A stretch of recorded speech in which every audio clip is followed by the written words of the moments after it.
Hi students, आइए हम आज कॉन्टिन्यूअस में कुछ और विशेष प्रकार के वाक्य पढ़ते हैं।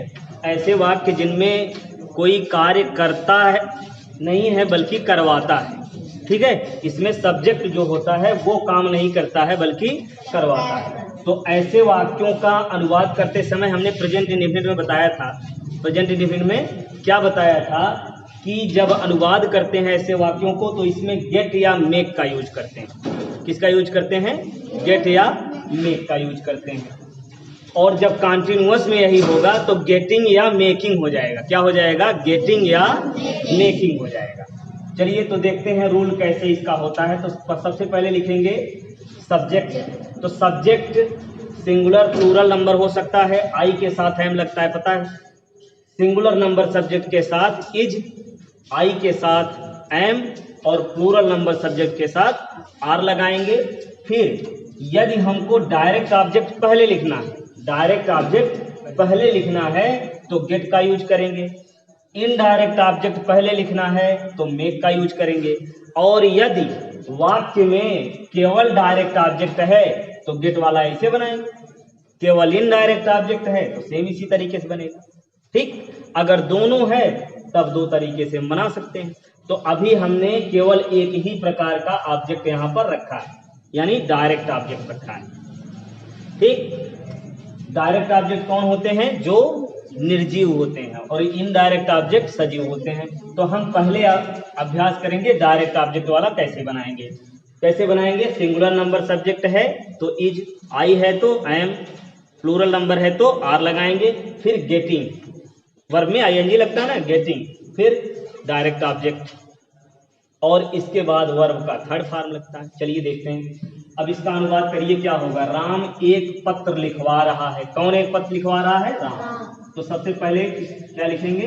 राम। अब राम के साथ ये लगेगा am are, is. Ram is, फिर गेटिंग। Ram is getting. अब ऑब्जेक्ट कौन सा है? एक पत्र। एक पत्र है, ये डायरेक्ट ऑब्जेक्ट है ना, निर्जीव वाला। तो गेटिंग ए लेटर। अब फिर वर्ब का थर्ड फॉर्म यानी रिटन। ठीक, Ram is getting a letter written. Ram एक पत्र लिखवा रहा है, क्या होगा? Ram is getting a letter written. अब निगेटिव अगर इसका बनाना है तो हमने बताया कि एक सिंगुलर नंबर, एक सब्जेक्ट है तो नॉट का प्रयोग उसके बाद। दो हेल्पिंग वर्ब हैं तो उनके बीच में नॉट का यूज होता है। तीन है तो पहले के बाद होता है। तो चलिए एक ही है तो हेल्पिंग वर्ब, इसी के बाद नॉट का यूज करेंगे। कैसे? राम क्या होगा? Ram is not getting a letter written. ठीक, आया समझ में? इंट्रोगेटिव में क्या होता है? यही हेल्पिंग वर्ब आगे आ जाता है। क्या राम एक पत्र लिखवा रहा है? क्या राम एक पत्र लिखवा रहा है? क्या होगा बताओ? Is Ram, is Ram getting a letter written. ठीक, क्यों? अगर इसका निगेटिव हम बनाएं, क्या राम एक पत्र नहीं लिखवा रहा है? चलो तुम बोलो, क्या राम एक पत्र नहीं लिखवा रहा है? तो हमने बताया कि इंट्रोगेटिव में यदि निगेटिव आए तो सब्जेक्ट के बाद नॉट लगाते हैं। तो क्या होगा? Is Ram not getting a letter written. ठीक, चलिए अब क्यों वाला बनाइए। राम एक पत्र क्यों लिखवा रहा है? अब क्यों लिखवा रहा है तो इंट्रोगेटिव वर्ड सबसे पहले लगाते हैं ना, तो क्यों की इंग्लिश क्या होगी? चलो और कोई बोलो, बोलो। राम एक पत्र क्यों लिखवा रहा है? Why is Ram getting a letter written. ठीक, चलिए अगला। राम एक पत्र क्यों नहीं लिखवा रहा है? राम एक पत्र क्यों नहीं लिखवा रहा है? बताओ क्या होगा? बहुत बढ़िया। Why is Ram not getting a letter written। ठीक है, चलिए इसका और अभ्यास करते हैं। तुम कपड़े धुलवा रहे हो, तुम कपड़े धुलवा रहे हो, चलो बताओ क्या होगा। तुम की अंग्रेजी यू हो गई। अब यू के साथ इज लगेगा, एम लगेगा कि आर लगेगा, क्या लगेगा? यू आर, प्लूरल नंबर है, आर लगेगा। यू आर, अब फिर क्या लगाएंगे? गेटिंग रहा रही है तो गेटिंग। You are getting. आगे ऑब्जेक्ट क्या है? कपड़े, द क्लोथ या क्लोथ लिख दो। You are getting cloth, third form लगेगा वॉश्ड। ठीक है, you are getting cloth wash. ठीक, द क्लोथ लगाओ, क्योंकि सभी कपड़े थोड़ी ना, विशेष कुछ कपड़ा होगा, कुछ गंदा होगा, उसको धुला गया, तो द क्लोथ वॉश्ड। अब निगेटिव बनाइए, तुम कपड़े नहीं धुलवा रहे हो, क्या होगा? You are not getting the cloth washed. ठीक, इंट्रोगेटिव बनाइए, क्या तुम कपड़े धुलवा रहे हो, क्या होगा? दूसरा कोई बोलो, तुम ही बोल रहे हो बार बार, चलो बताओ। Are you getting the cloth, are you getting the cloth wash. ठीक, क्या तुम कपड़े नहीं धुलवा रहे हो, चलो बोलो क्या होगा? Are you not getting the cloth washed. ठीक, तुम कपड़े क्यों धुलवा रहे हो, क्या होगा? Why are getting the cloth washed. ठीक, इंट्रोगेटिव निगेटिव बना लोगे। तुम कपड़े क्यों नहीं धुलवा रहे हो, तुम कपड़े क्यों नहीं धुलवा रहे हो, क्या होगा? Why are you not getting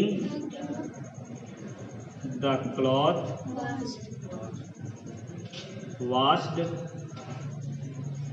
ठीक, ये हो गया, ठीक है ना।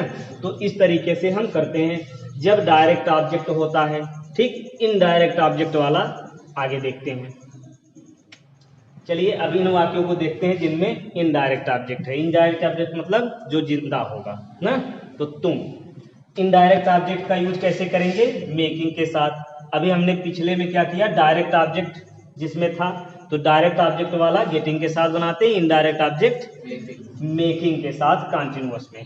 चलो तो बनाओ, क्या होगा? पहले सब्जेक्ट लिखेंगे, क्या है? राम, राम के साथ is, Ram is making, Ram is making.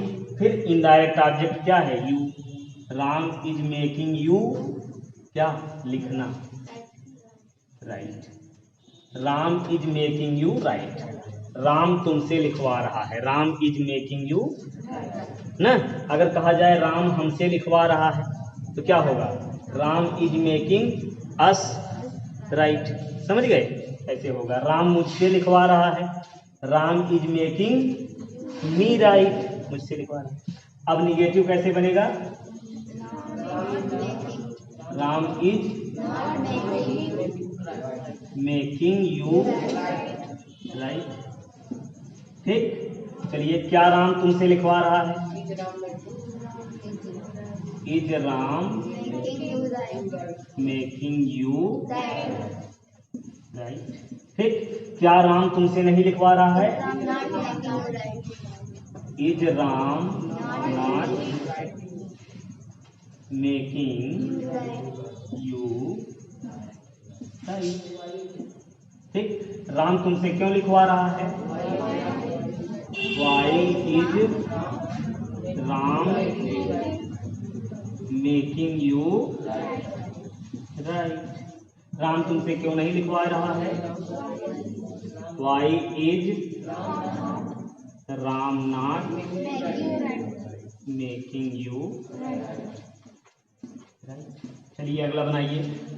तुम उससे धुलवा रहे हो। तुम तो यू है, तो यू के साथ क्या लगेगा? आर। यू आर मेकिंग उससे, हिम अगर लड़की है तो हर, तो you are making him wash. ठीक, तो तुम उससे नहीं धुलवा रहे हो, चलो बताओ। You are not making him. ठीक, क्या तुम उससे धुलवा रहे हो? क्या से है तो आर आगे आ जाएगा।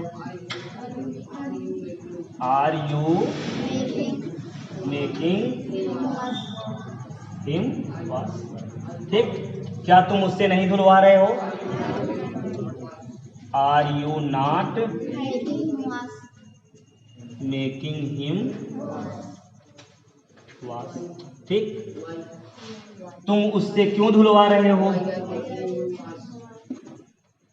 Y are you making him. ठीक, तुम उससे क्यों नहीं धुलवा रहे हो? Why are you not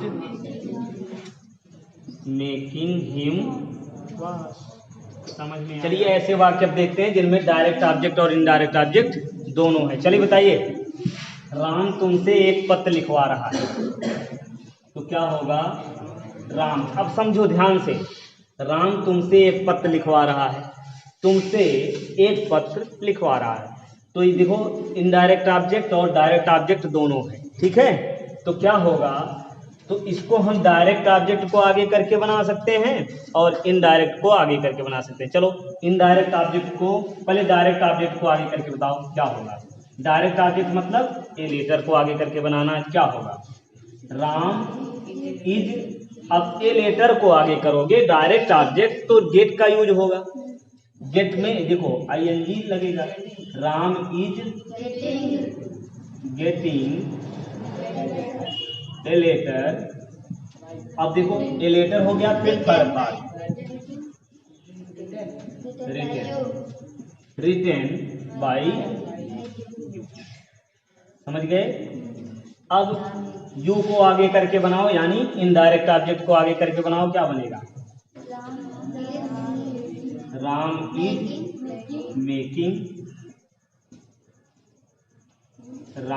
making तुमसे यू। अब मेकिंग हो गया तो फर्स्ट फॉर्म लगता है राइट क्या? समझ में आ गया? निगेटिव तो ऐसे बना लोगे। चलो बता दो, क्या राम तुमसे एक पत्र लिखवा रहा है? इज राम लिखे। Is Ram getting a letter written by you. ठीक, अब ये यू को आगे करके बनाओ तो मेक का यूज होगा। Is Ram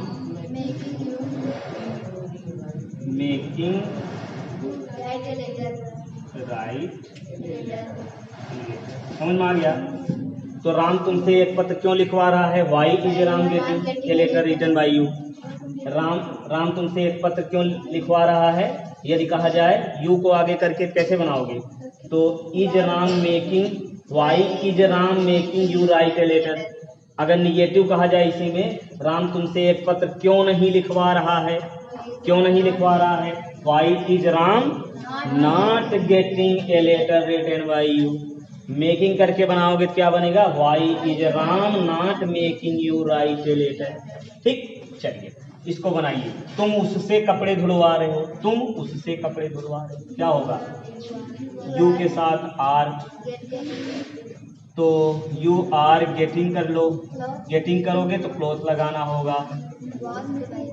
you are getting the cloth.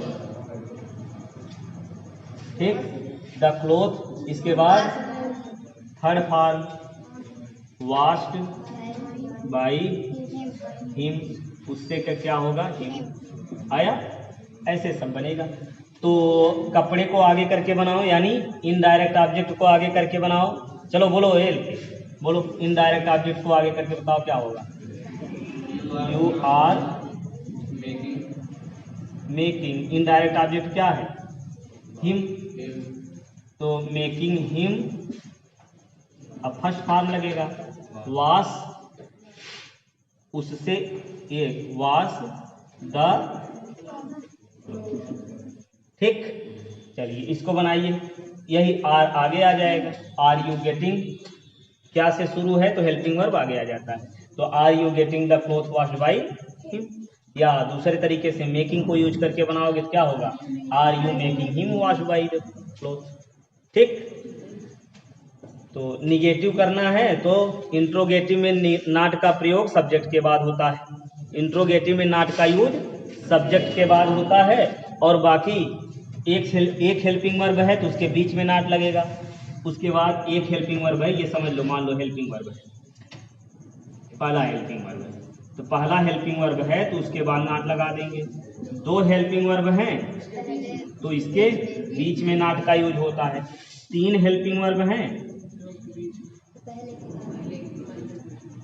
ठीक है, तो पहले वाले के बाद नॉट का यूज होता है ना। और ठीक इसी तरीके से इंट्रोगेटिव में सब्जेक्ट का यूज होता है। इंट्रोगेटिव में जान रहे हो तो पहला वाला हेल्पिंग वर्ब आगे आ जाता है, पहला वाला हेल्पिंग वर्ब आगे आएगा, ध्यान समझो। तो क्या करोगे, यही नॉट की जगह सब्जेक्ट का यूज होता है। हेल्पिंग वर्ब आगे आएगा ना, सब्जेक्ट से पहले हेल्पिंग वर्ब हो जाता है। एक हेल्पिंग वर्ब है तो वही सब्जेक्ट से पहले हो जाएगा। दो हेल्पिंग वर्ब है तो सब्जेक्ट का यूज दोनों के बीच में होगा, पहला वाला आगे आ जाएगा हेल्पिंग वर्ब। तीन हेल्पिंग वर्ब हैं तो पहला वाला आगे हो जाता है, फिर दोनों इधर सब्जेक्ट के आगे हो जाता है, समझ गए। और नॉट का यूज कहाँ होता है, इंट्रोगेटिव में सब्जेक्ट के बाद, इतने ध्यान रखना है इंट्रोगेटिव में और निगेटिव में। तो ये सब हो जाएगा ना, क्या तुम उससे कपड़े धुलवा रहे हो तो आर यू गेटिंग ना, और मेकिंग करके बनाओगे तो आर यू मेकिंग, ठीक। और तुम उससे कपड़े क्यों धुलवा रहे हो, इंट्रोगेटिव वर्ड है तो वही सबसे आगे आ जाता है, बाकी सब वही रहता है। तो इंट्रोगेटिव वर्ड में क्या लिखोगे, व्हाई। अब यही फिर हेल्पिंग वर्ब आगे हो गया, व्हाई आर यू। अब गेटिंग का बनाओ या मेकिंग का बनाओ, आगे सब वही रहेगा। Why are you getting the cloth washed by him, या why are you making him washed the cloth, ठीक। तो इसको कर लेना बढ़िया से। चलिए कुछ और अभ्यास करते हैं, ऑनलाइन वाले साथ में बोलते रहिए जो लोग देख रहे हैं। तो मैं एक कार चलवा रहा हूँ, सभी प्रकार के वाक्य हमने एक बार में दे दिया है। चलिए प्रैक्टिस करिए आई के साथ, एम, आई एम। अब चल कार के लिए क्या लगाएंगे, गेट। कार क्या है, डायरेक्ट ऑब्जेक्ट, इसके लिए क्या लगाएंगे, get. Getting, I am getting a car driving, ठीक। मैं तुमसे चलवा रहा हूं, इसमें क्या लगेगा, मेक या गेट, तुमसे इनडायरेक्ट ऑब्जेक्ट मेक लगेगा। चलिए बनाइए, I am making you drive, ठीक। मैं तुमसे एक कार चलवा रहा हूं, क्या होगा, आई एम, पहले गेट का यूज करके बनाइए, आई am getting a car driving by, तुमसे यू, ठीक। मैं तुमसे एक कार चलवा रहा हूं, मेक का यूज करके बनाइए, क्या होगा, आई एम मेकिंग यू, अब यहां ड्राइव फर्स्ट फॉर्म हो जाएगा, ड्राइव ए कार, ठीक। चलिए इसको बनाइए, वह अंग्रेजी बुलवा रहा है, वह अंग्रेजी बुलवा रहा है, क्या होगा, ही के साथ इज, ही इज, इंग्लिश क्या है, डायरेक्ट ऑब्जेक्ट, तो ही इज गेटिंग इंग्लिश, बुलवाना स्पोकन, ठीक।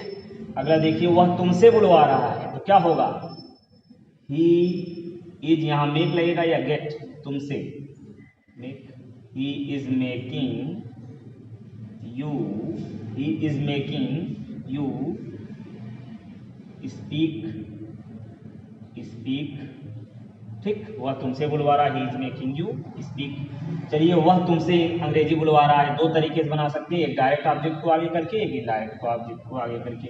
चलिए बनाइए डायरेक्ट वाला आगे करके, ही is getting, he is getting क्या लगेगा, English, he is getting English. अब थर्ड पार्ट, स्पोकन बाय मी, मुझसे है। चलिए अब मेक का यूज करके बनाइए, he is making you, he is making you. अब यहां फर्स्ट फॉर्म आएगा, स्पीक, स्पीक क्या, इंग्लिश, ठीक। ये हो गया, हमने मेक और गेट का यूज कंटिन्यूअस में देख लिया। अब मिलते हैं नेक्स्ट वीडियो में।